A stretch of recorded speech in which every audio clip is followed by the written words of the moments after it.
जय गुरु जी, जय गुरु तेरे भी। इस यूनिवर्स का थैंक यू, ईश्वर का धन्यवाद, यूनिवर्स का धन्यवाद, हमें जन्म दिया, और सभी ऋषियों का सबका धन्यवाद।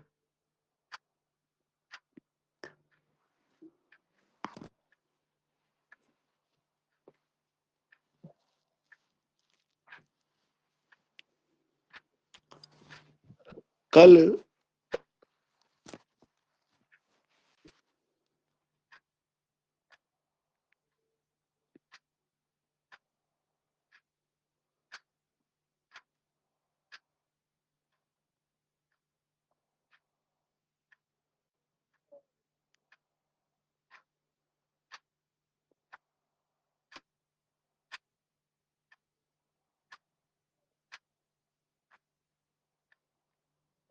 हमने जो बात करी थी वो बात करी थी पित्त की। तो एक बार पित्त की गति, विकृत गति, एक दोषज विकृत गति कौन बताएगा कि पित्त की एक दोषज विकृत गति है?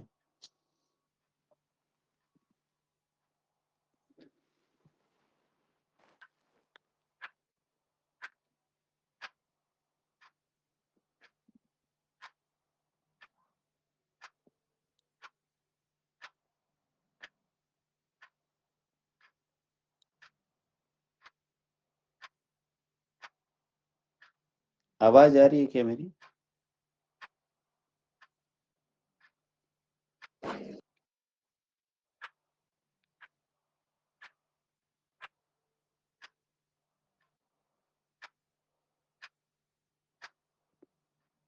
सर दोबारा बोलिए।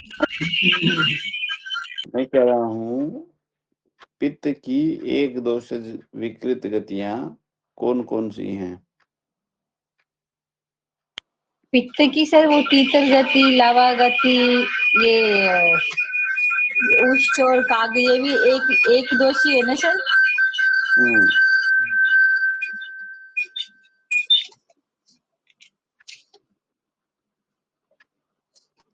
हाँ, ये 4 गतियां हुई सर इसकी।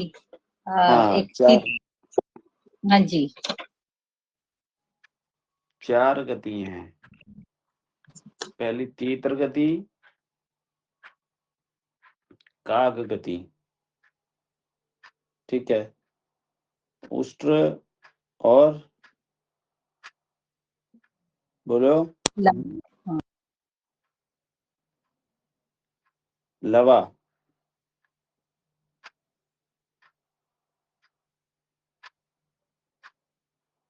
4 गतियां हैं। लवा है, तीतर है,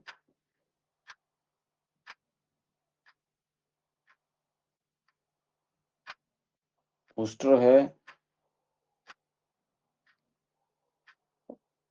और काक है।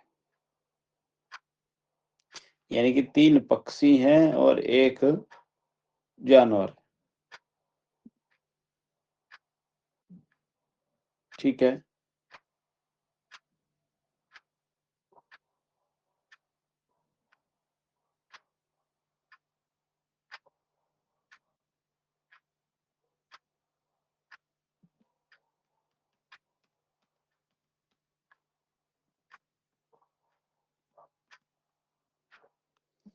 अब आज हम बात करते हैं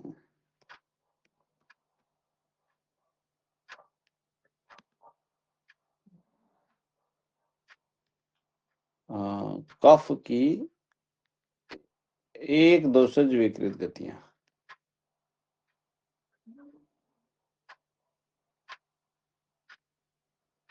अच्छा, इस बात का अर्थ आप समझते हैं क्या? एक दोषज विकृत गति क्यों कह रहे हैं हम?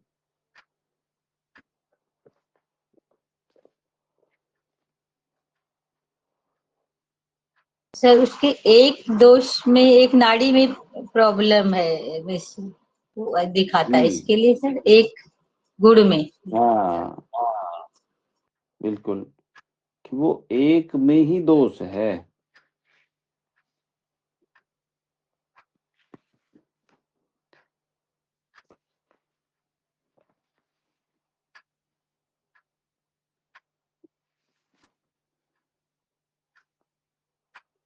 एक में दोष होने की वजह से उसको हम एक दोषज गति बोलते हैं, क्योंकि कफ में है तो कफ में ही तो मिलेगा उसका दोष, पित्त में है तो पित्त का ही मिलेगा।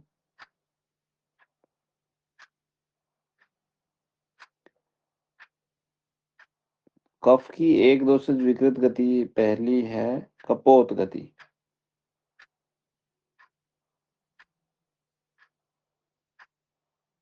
कपोत बोलते हैं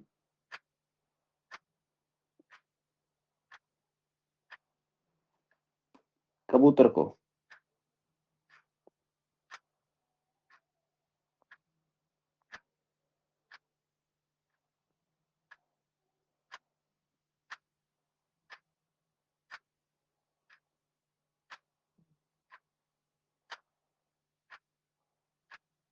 यस सर। तो कबूतर कैसे उड़ता है?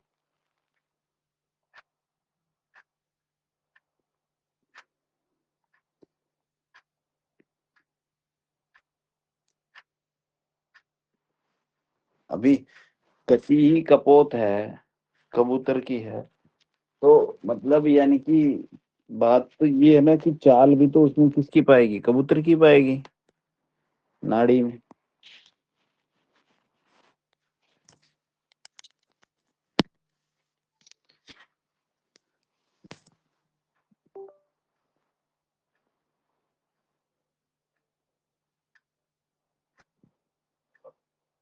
तो कल आप लोगों ने ये देखा था क्या कि कबूतर कैसे उड़ता है? किस किसने ध्यान दिया हो?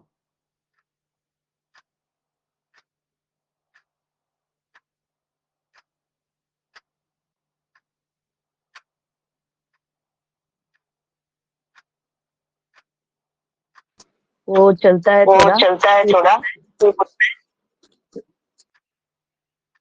मीन्स वो ज्यादा उड़ान नहीं लेता है, ऐसा उड़ता है फिर वापस बैठ जाता है। अच्छा।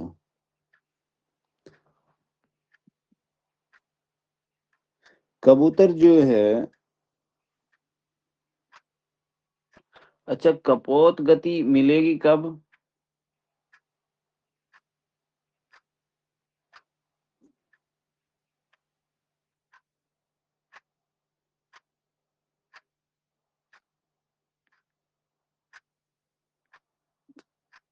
कबूतर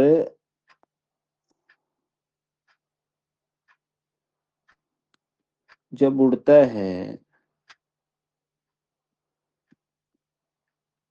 तो पहली चीज तो ये समझें कि ये मिलती कौन सी उंगली के नीचे है?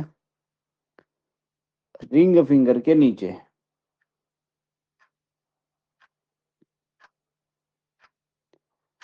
कहाँ मिलती है? रिंग फिंगर के नीचे। ठीक है।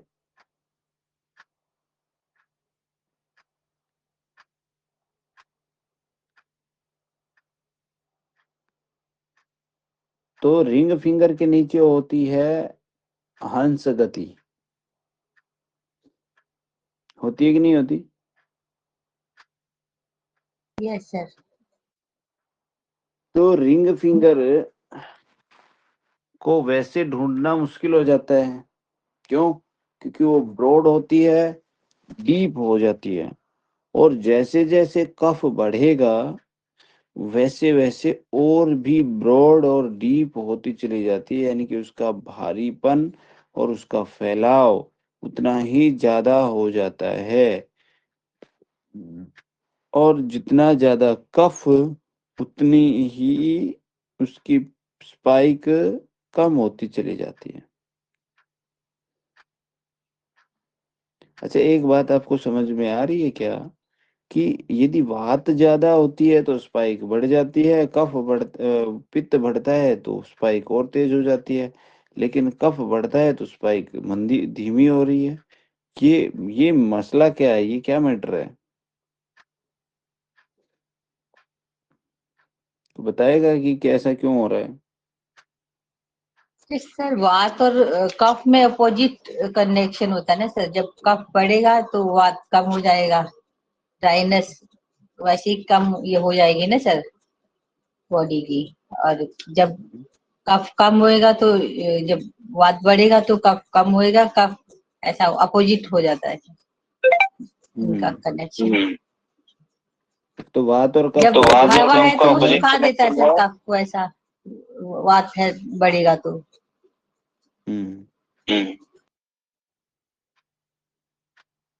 और दूसरा कि कफ का जो गुण है वो क्या है, भारी, भारी गुण है, मतलब हैवी है उसका। तो सुस्त भी है क्योंकि हंस बहुत धीमा चलता है ना, तो हंस की जो चाल है वो एकदम स्लो है। अब यदि और भी हंस की चाल हम दिखाएंगे तो कैसे दिखाएंगे, हंस तेज मतलब या और किसी जानवर की तरह मान लो चाल पकड़ ले, वो तेज भागने लगे, तो उसको क्या हंस की चाल थोड़ी ना कहेंगे हम।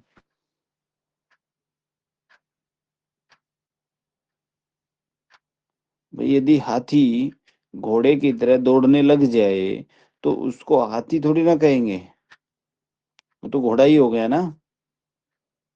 Yes sir. और यदि हंस मेंढक की तरह चलने लग जाए, हंस कौवे की तरह चलने लग जाए, तो हंस कहाँ बचा। वही विकृति हो जाती है ना सर, अगर अपनी चाल उनकी चेंज हो जाएगी तो। हाँ, तो कफ बढ़ेगा तो उसकी और डीप हो जाती है, ठीक है। लेकिन अभी यदि यहाँ विकृति क्या है कि कपोत गति कब मिलती है, जब जो रिंग फिंगर है, रिंग फिंगर पर हंस गति आसानी से पता चल जाती है, पता चल जाए। ज्यादा पिक्स जो है ना उसमें क्या बोलते हैं, जो स्पाइक जो है ज्यादा प्राप्त हों, तो इसका मतलब है कि कफ के विकृत गति हो गई है।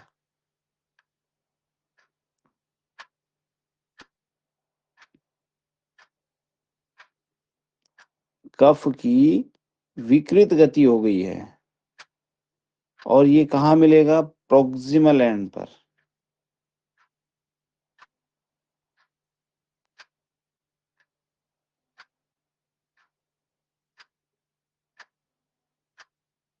नहीं समझ आया। आगे सर।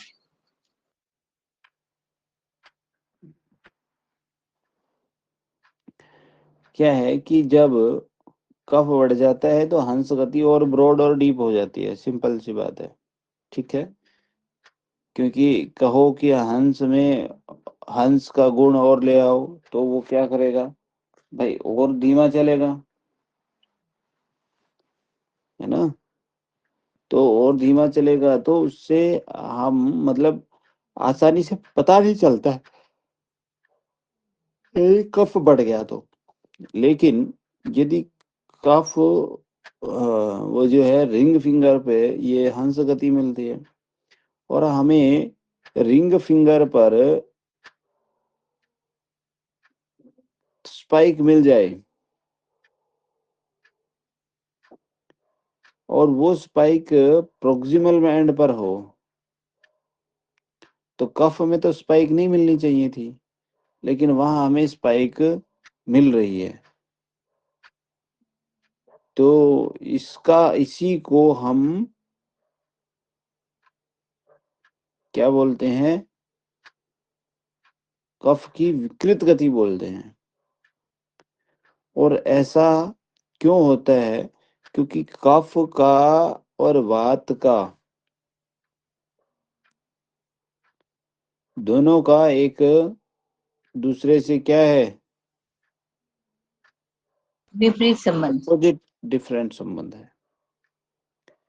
अब आप देखो कि प्रोक्सिमल एंड पर, proximal and means heart side, ये तो याद हो गया ना आपको, ये तो पक्का कंफर्म हो गया ना, प्रोक्सिमल एंड ये है, और हार्ट साइड नहीं, डिस्टल एंड ये है। अभी तक यस ये सर। किस चीज का कंफर्म नहीं हुआ है? हो गया सर। हो गया है। बाकी लोग भी बता दे, अगर नहीं समझ आए तो वही अनम्यूट करके भाई बोले। भाई कल्पना जी, प्रेमा जी। जिसको वो आप यहाँ हम बैठे हैं, ये कोई और नहीं है, मतलब हम बोलने के लिए बैठे हैं, नहीं है। समझ में आया। हाँ, तो आप बोला करो ना, माइक अनम्यूट करके थोड़ा सा हाथ पैर चला लिया करो, है ना। थोड़ा सा आप चलाओगे ना तो मतलब अच्छा लगता है ऐसे में, नहीं है। क्योंकि एक हाँ सामने राइट वाला सर। व्यक्ति आपसे, हाँ, अच्छा लगता है जब आप आपसे कोई मतलब रिप्लाई मांग रहा है और आप उसका रिप्लाई देते हैं, तो अच्छा लगता है।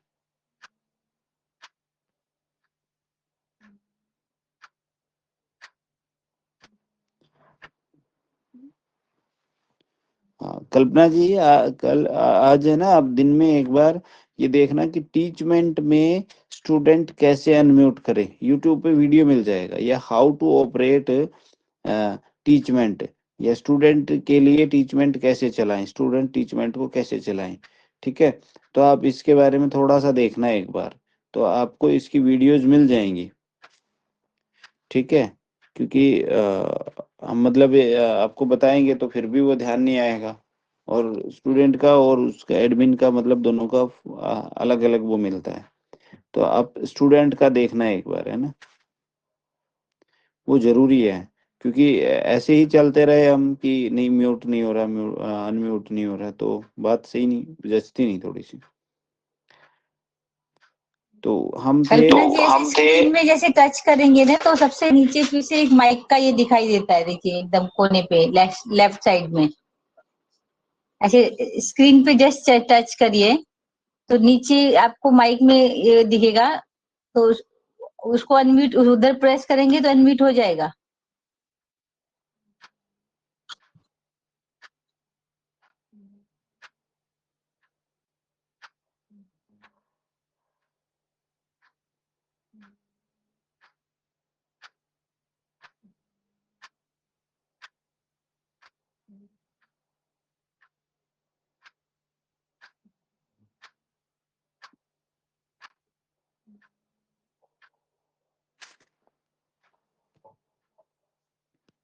कोई नहीं, आप एक बार यूट्यूब पे आप देखना, ठीक है, आपको पता चल जाएगा। चलिए, तो हमें दो कंडीशन समझ में आई कि कफ की गत कफ बढ़ेगा तो क्या होगा, कहाँ मिलती है, ठीक है। लेकिन यदि कफ के स्थान पर गति मिल जाए, तो ये तो दूसरी कंडीशन होगी ना। पहली तो ये होगी कि कफ का मतलब बढ़ा तो क्या होगा, दूसरी कंडीशन की कफ के स्थान पर यदि स्पाइक मिल जाए हमें, तो, और वो भी कहाँ पे, प्रोक्सिमल एंड पे। क्योंकि कफ प्रत्येक उंगली के प्रोक्सिमल एंड पे मिलता है। लेकिन मोटा मोटी यदि बात करें तो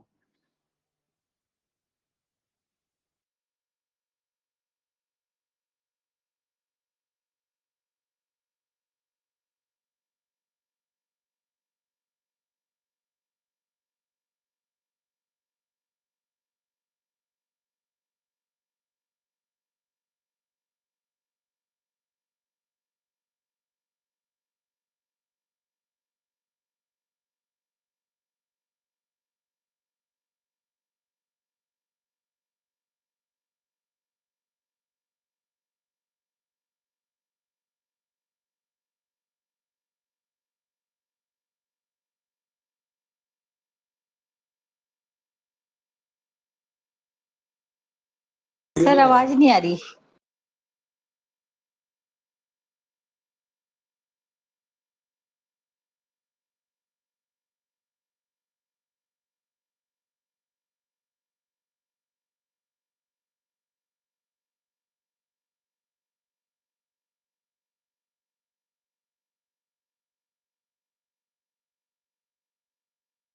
बाकी लोग को आ रही अभी भी प्रेमा जी आवाज नहीं आ आवाज? रही। नहीं नहीं नहीं। नहीं।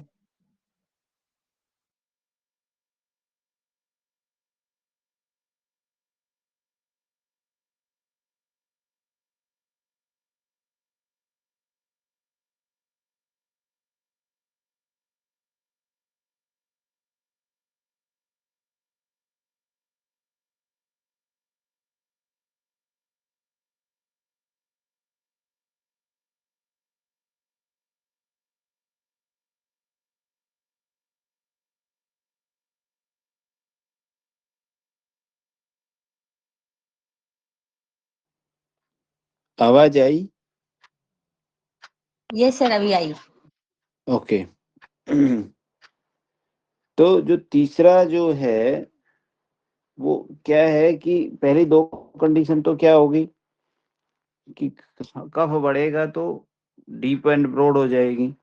दूसरा, यदि कफ की जगह पर यानी कि रिंग फिंगर के प्रोक्सिमल एंड पे, क्योंकि कफ का वो एक फिक्स स्थान है प्रोक्सिमल एंड,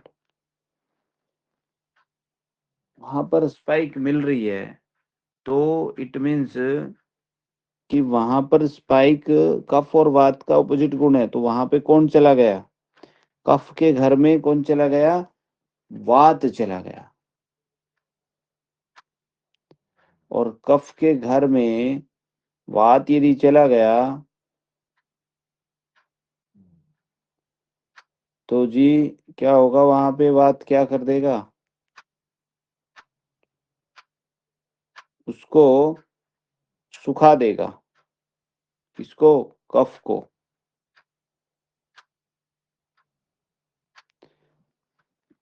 कफ को सुखा देगा तो यानी कि कफ की जो नाड़ी है वो सूख जाएगी, तो वो हल्की हो जाएगी कि नहीं हो जाएगी?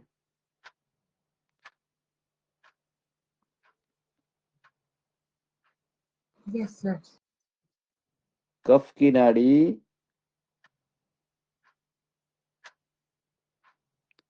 हल्की हो जाएगी।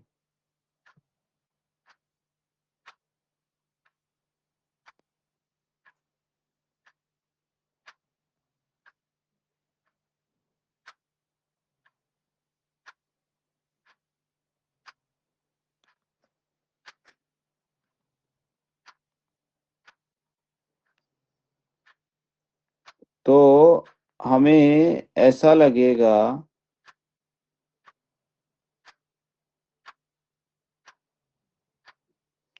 कि कफ की नाड़ी सूख गई है ना, तो उसकी जो चाल है वो चाल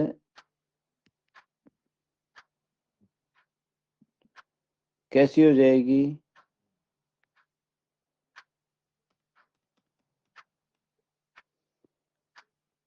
वात की बताओ तो कैसी हो जाती है? वात की वो थोड़ा फास्ट होएगी ना सर, स्पाइक वाली।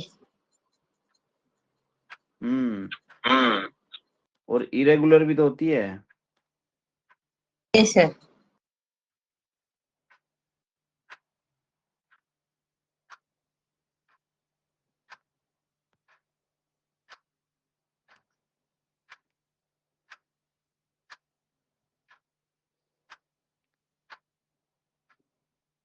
इरेगुलर होती है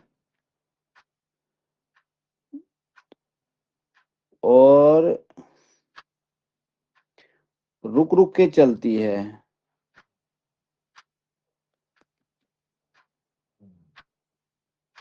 टूट टूट के चलती है।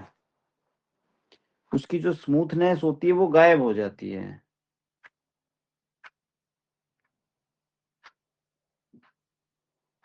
यानी कि हम एक लाइन में बात करें तो जब वात कफ को सुखा देता है तो कफ के स्थान पर कपोत गति प्राप्त होती है। और जी कफ वात का गुण तो यही होता है, बल्कि अपना गुण थोड़ी ना छोड़ेगी वो।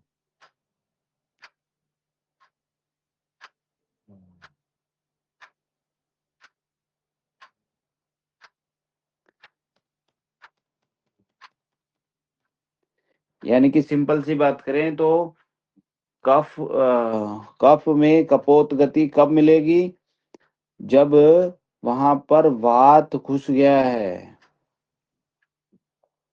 ठीक है, अब इसमें रोग क्या होगा?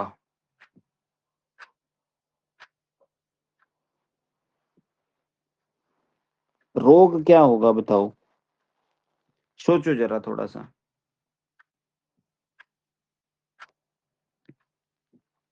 कफ में वात घुस गया है। आप एक बात सोचो, कफ कहाँ दमा रहता जैसे है? बोलते हैं, छाती में, हाँ जी, छाती में रहता है, लंग्स में। हाँ। लंग्स में रहेगा, है ना? और वहां पर हाँ। कफ का लुब्रिकेशन होना मतलब बहुत जरूरी है। हम्म। लेकिन उसने उधर वो सुखा दिया, मतलब फेफड़ों को सुखा दिया, तो बताओ सांस लेने में दिक्कत आएगी कि नहीं आएगी? कि नहीं आएगी? जी हाँ, अस्थमा जी सर, हाँ। हाँ। जी हाँ, जी हाँ। Asthma asthma type. हाँ, हाँ। अस्थमा। दूसरा, कफ डब्ल्यूबीसी का काम करता है। जो कफ होता है ना, वो डब्ल्यूबीसी होता है। WBC equal to cough.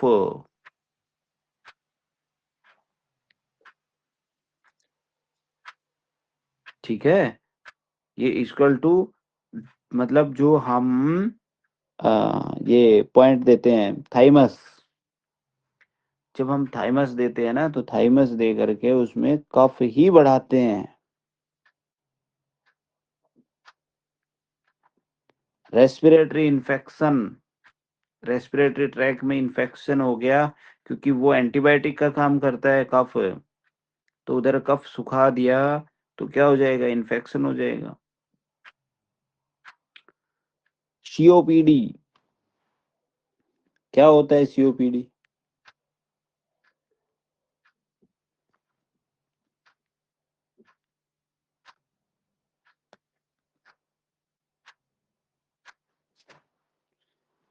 Lungs संधिवात। का ही संधिवात।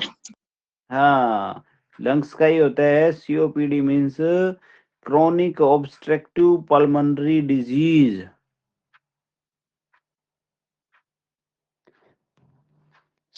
क्रोनिक ऑब्स्ट्रक्टिव पल्मोनरी डिजीज, इसमें क्या होता है? इसमें होता है जी, जो हमारा हवा लेने का जो रास्ता है ना, जो हवा मतलब जिस रास्ते से हम लेते हैं, श्वास जिस रास्ते से हम लेते हैं, तो वो मतलब ऑब्स्ट्रैक्ट हो जाता है। ऑब्स्ट्रैक्ट, ऑब्स्ट्रैक्ट का मतलब कि भीड़ा हो गया, वो संकरा हो गया, नैरो हो गया। अब नैरो हो गया तो क्या हो जाएगा? वहां पे हवा मतलब सांस अंदर पूरा नहीं जा पाएगा और बाहर भी नहीं आ पाएगा।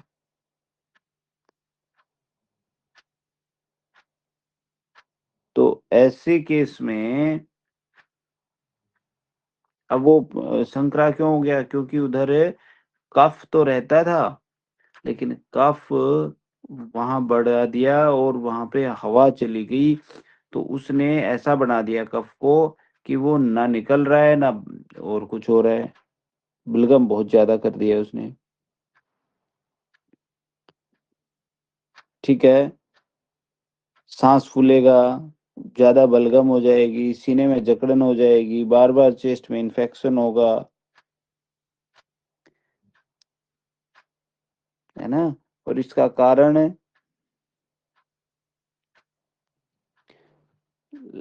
लंग्स का डैमेज होना, है ना? ज्यादा धुएं का या प्रदूषण का यूज किया, मतलब उसमें रहा, धूल मिट्टी या केमिकल के कारण हो सकता है, बार बार उसको इन्फेक्शन हो रहा है।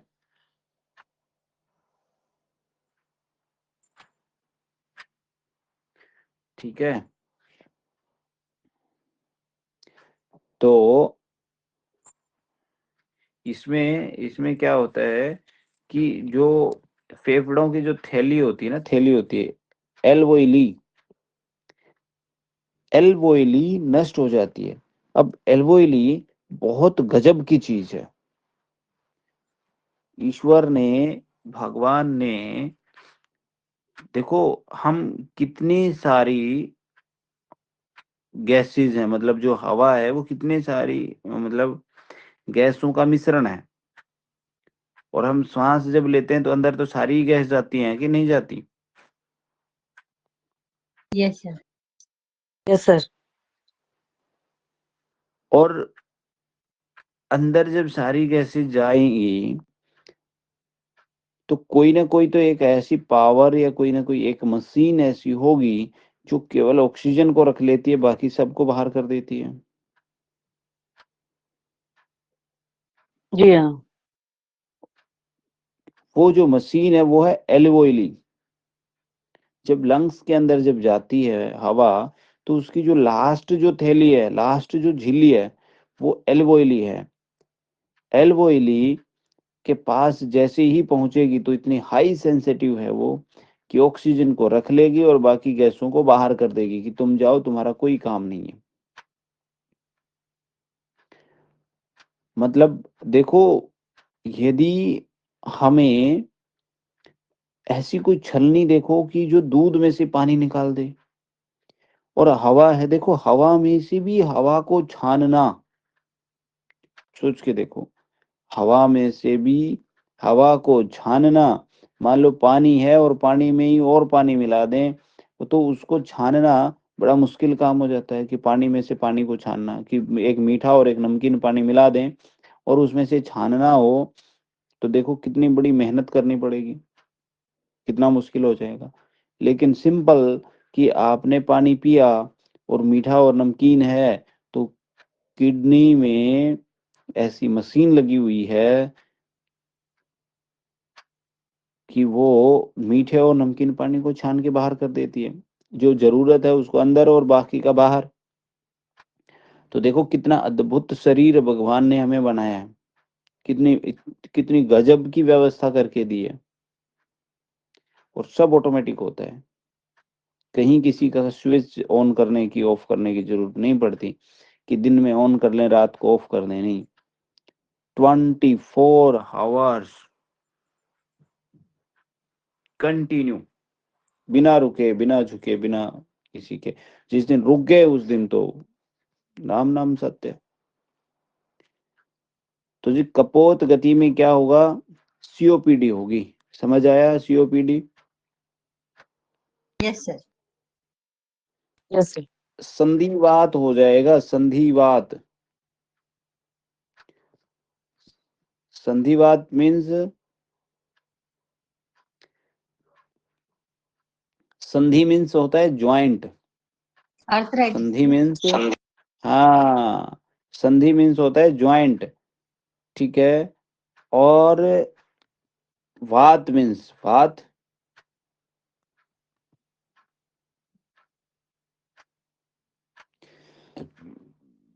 मतलब कि जोड़ों का दर्द।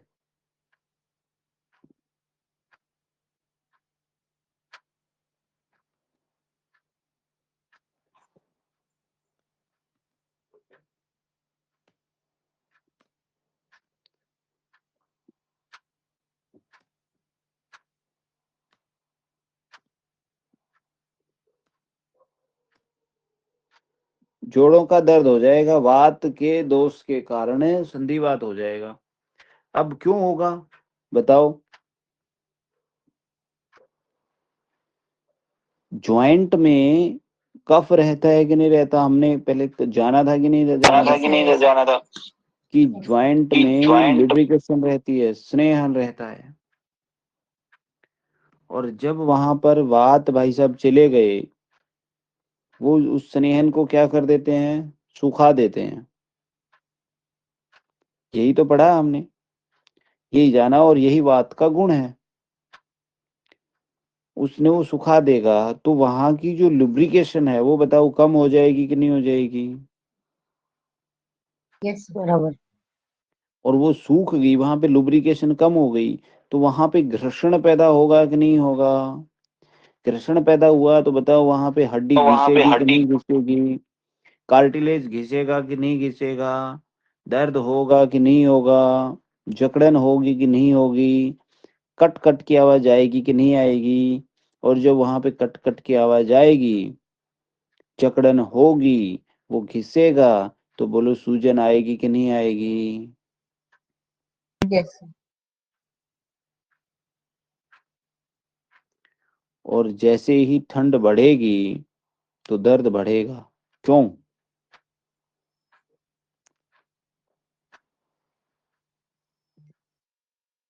सर्दी में बात बढ़ता है ना सर। अच्छा, ये अच्छा, ये उम्र के साथ ही क्यों बढ़ेगा? फिर उम्र के साथ ज्वाइंट पेन क्यों आ रहे हैं सबको? आप देख रहे होंगे ना कि उम्र के बाद ज्वाइंट पेन आते हैं, पेन आते तो हैं, ऐसा सर क्यों हो रहा है? ऐसा क्यों हो रहा है? हमारी सख्त धातु कड़क हो जाती है। सर हमारे जो ओल्ड एज में वात बढ़ता है ना, डोमिनेंट होता है वैसे भी। हाँ, वात दोष वृद्धि, वात दोष की वृद्धि होती है। उम्र के साथ वात दोष की वृद्धि होती है। और वात का गुण होता है रुक्ष, शीत, लघु। रूखापन शीत ले आएगा ना, ठंडापन आएगा, लघु हल्का हो जाता है। तो बढ़ती उम्र में धातु क्षय हो जाता है। और कुछ कारण ऐसा भी होते हैं कि हम जो हमारे ऑर्गन्स हैं उनका ओवर यूज कर लेते हैं, पोस्चर गलत करते हैं, है ना। तो पर्याप्त स्नेहन नहीं मिल पाता है। तो इसीलिए कहते हैं कि ओल्ड एज में स्नेहन करना चाहिए, मतलब कुछ घी, दूध, मतलब इस प्रकार की चीजें खानी चाहिए, या तेल मालिश वगैरह करनी चाहिए। ठीक है जी। यदि हम उसमें आज की लैंग्वेज में यदि हम बात करें, तो मॉडर्न लैंग्वेज में इसको बोलते हैं कार्टिलेज थिनिंग, कि कार्टिलेज घिस गया है, जॉइंट स्पेस कम हो गया है, ओस्टियोफाइट हो गया है। और जब एक्सरे कराएंगे तो उसमें क्या होगा कि जॉइंट गैप कम होता है।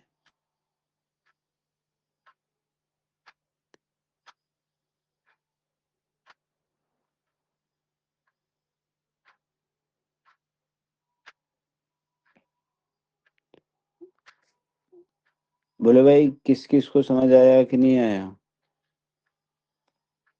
आया सर। अगला रोग होता है वातजकास। वातजकास, वातज मीन्स वायु, कास मीन्स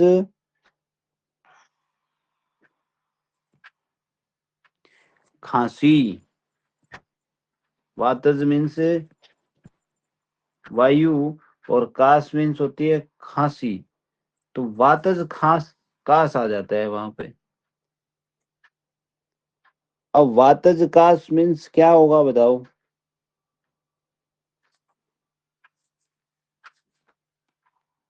वातज कास मीन्स होता है, हाँ जी, ड्राई कफ। हाँ, ड्राई, सूखी खांसी हो जाना।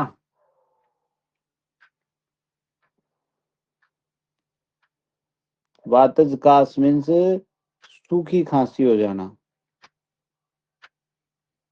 ये ऐसा क्यों होता है कि इसमें रुक्षता बढ़ जाती है, सूखा सूखापन आ जाता है।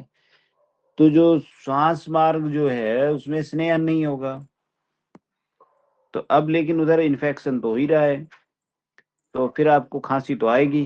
खांसी आएगी तो स्नेहन होता तो कफ बोलता, दिखाई देता, है ना। तो बिना कफ के ही फिर आप खांसते रहते हो। तो यानी कि जिस किसी को सूखी खांसी होती है, तो इसका मतलब क्या हुआ है कि उसकी जो ड्राई कफ मतलब हो गया है। तो यानी कि जो सीने में कफ था वो सूख गया है, उधर लुब्रिकेशन नहीं है सांस के नलकी में।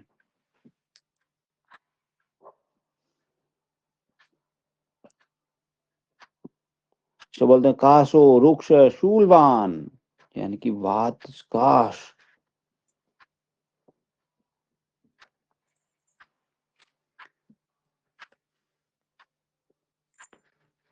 ठीक है, तो वातज कास किसी को है तो भी आपको क्या मिलेगी? कपोत गति मिलेगी।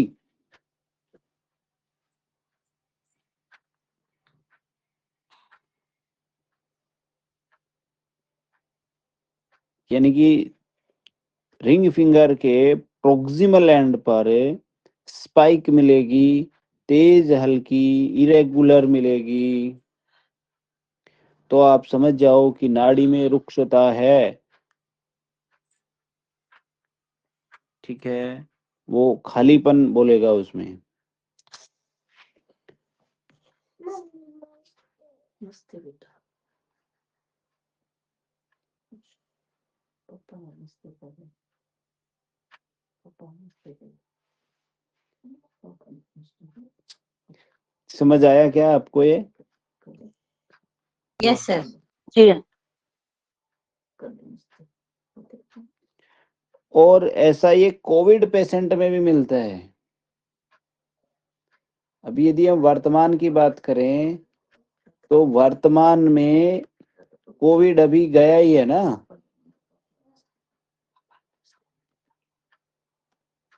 तो कोविड पेशेंट में भी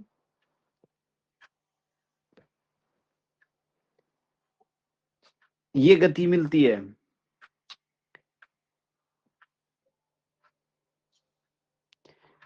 अच्छा, कोविड में हो क्या रहा था?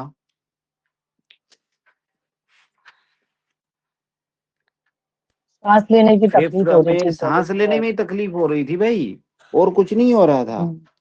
तो यानी कि कोविड एक वायरल श्वसन संक्रमण है। मतलब एक वायरल था लेकिन ब्रीदिंग इन्फेक्शन था, और कहीं नहीं था। कहीं आप ये सोच रहे हो और कहीं हो रहा था, क्योंकि ऑक्सीजन की डेफिशिएंसी हो रही थी।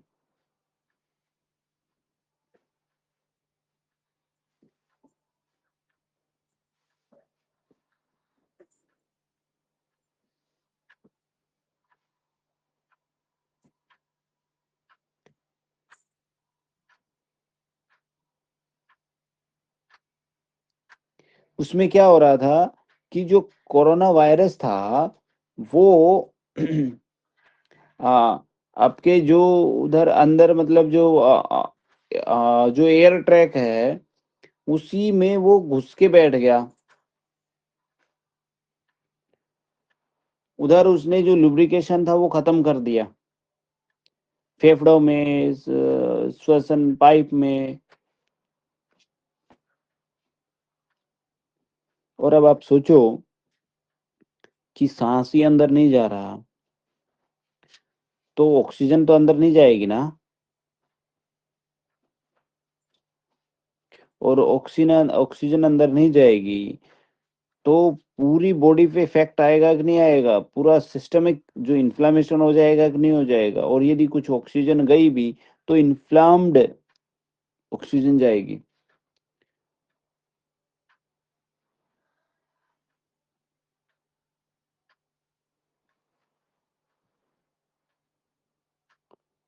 और जब मतलब वो बाह्य वायरस है वो अंदर गया तो उसने मतलब क्या किया? पहले तो मतलब वात और कफ में गड़बड़ कर दी, लेकिन जैसे ही अंदर इन्फ्लामेशन फैलती है तो उससे क्या हो रहा था? बुखार भी हो रहा था, सूजन भी आ रही थी। हो रहा था कि नहीं हो रहा था? बुखार और सूजन। अब बुखार और सूजन वात पित्त कफ में से किसका गुण है? पित्त का गुण है। पित्त का, हाँ सर। हाँ, पित्त का गुण है। तो अब तो अभी मतलब यानी कि वहां पर ये जो कोविड में पित्त से भी जुड़ा।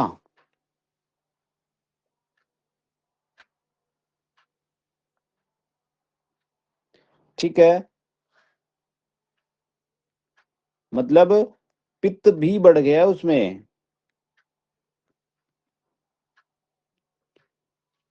तो इसलिए कोविड सन्निपातज ज्वर बोलते हैं कोविड को आयुर्वेद की भाषा में।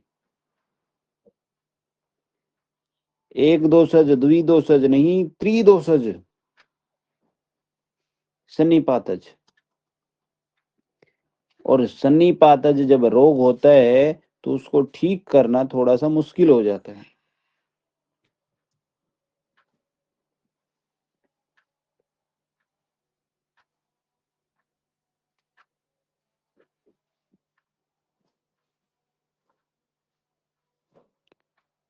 ठीक है जी। इसमें ना प्राण वायु डिस्टरबेंस हो जाती है। प्राण वह प्लस रस, रस वह स्रोतस में गड़बड़ आ जाती है। स्रोतस की यदि हम बात करें तो, यदि हम स्रोतस की बात करें तो प्राण वह और उसमें गड़बड़ आ जाती है। ऐसे में गुनगुना पानी पी रहे थे, गर्म पानी पी रहे थे, अदरक तुलसी हल्दी की भाप ले रहे थे, है ना, आराम कर रहे थे। डर और टेंशन कम रखो ना, ज्यादा ये कर रहे थे, ठंडी चीजें नहीं खानी है, भारी भोजन नहीं करना है, जोरदार व्यायाम नहीं करना है। ठीक है। और प्राण वह स्रोत, इसका मतलब है कि वात और कफ रुकावट बनाते हैं। प्राण जो श्वास जो जा रहा है अंदर, है ना, और हमने प्राण वायु जानी थी कि कहाँ रहती है, तो उसमें ऑक्सीजन की कमी हो जाती है। और रस व स्रोतस, रस व स्रोतस का मतलब क्या हुआ? रस वह स्रोतस मतलब कहाँ रहता है? हमारी जो 10 धमनियां हैं और हृदय स्थान है, इसका काम होता है रस धातु का निर्माण करना, संचार करना, पोषण करना, और जो लिक्विड है उसका बैलेंस करना, और प्रतिरक्षा यानी कि ओज को बढ़ाना। प्रतिरक्षा मतलब एंटीबॉडी तैयार करना। तो अब एंटीबॉडी तो तैयार हो ही नहीं रही थी, और जब ये नहीं होगा तो थकान, ज्वर, खाने की मन नहीं करेगा, सूजन आएगी, पसीना आएगा। और यदि नाड़ी की बात करें तो रस वह स्रोत में जब नाड़ी में गड़बड़ होगी तो कफ और पित्त का प्रभाव होगा।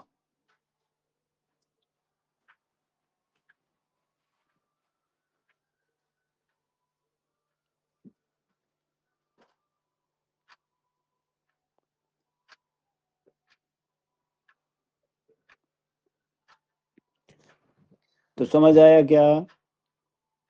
आपके पास कोई कोविड का पेशेंट आ गया तो नाड़ी में कहाँ देखोगे, क्या मिलेगा? इंडेक्स पर जो होगी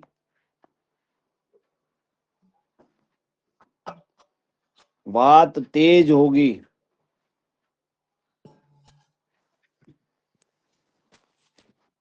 इरेगुलर होगी, और रिंग पर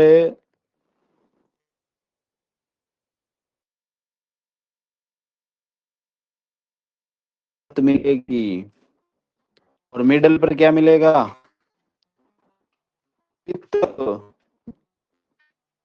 वो उष्ण मिलेगा, गर्म मिलेगा।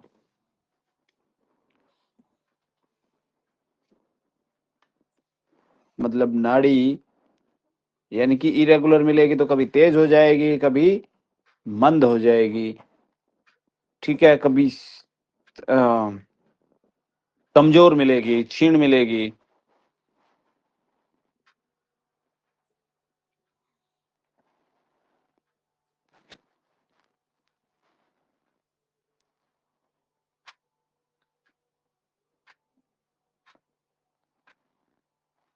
और हम न्यूरोथेरेपी में कैसे ठीक कर सकते हैं? जो रेस्पिरेटरी सेंटर है उसको काम करें, वैगस नर्व का सपोर्ट लें ताकि एंजाइटी और ब्रीदिंग रिदम ठीक हो।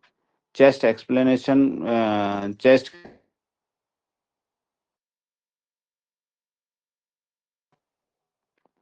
तो जाती है, उसको उसमें रिलैक्स दें।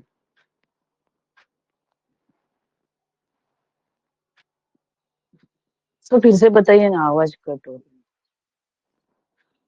न्यूरोथेरेपी में हम कैसे ठीक करेंगे? एक मिनट।